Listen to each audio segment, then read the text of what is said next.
Luccas Borges, and I represent the United States, the appellee in this case.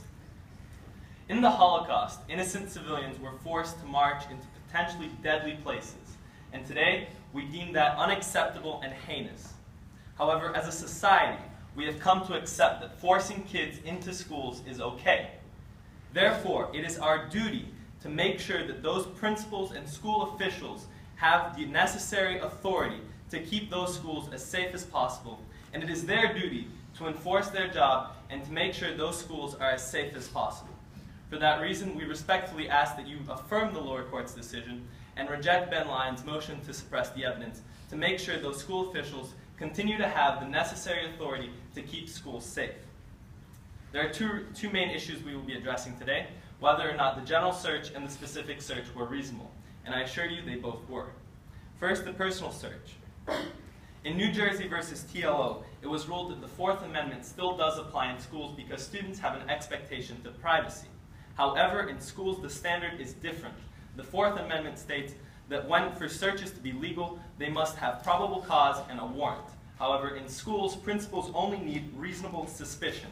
Counselor, in the New Jersey versus TLO case, though, the teacher had smelled smoke, heard coughing, and actually caught a student smoking cigarettes, which justified the reasonable suspicion to search further. In our situation, the student was sweaty and nervous. Could you explain how those situations could be the same? Because for me, they seem a little different. Yes, Your Honor. However, in this case, they had received a telephone call saying that someone would be carrying a knife to school. And New Jersey versus TLO also specifies that for a search to be legal and reasonable, it must be reasonable at inception and in scope. This search was reasonable at inception because Ben Lyon triggered the metal detector, signifying that there would be some metal on his person. Counselor, I understand that he triggered the metal detector and all, and it went off.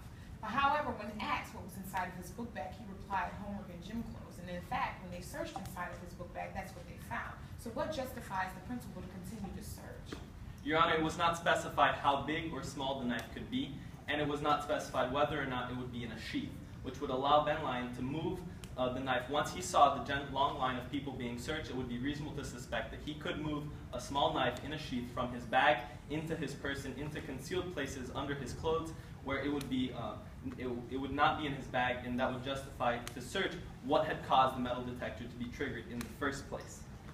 And that also brings us to the fact that it was reasonable in scope because the metal detector had detected something metal, and after the search of the bag, there was no metal detected, and the principal, after the frisk and the pat-down, it was not reasonable to suspect that a principal who is an untrained official, he's not a police officer, he's not trained to conduct frisks, it would be reasonable to suspect that he might not have detected a small knife in somewhere under the student's clothes.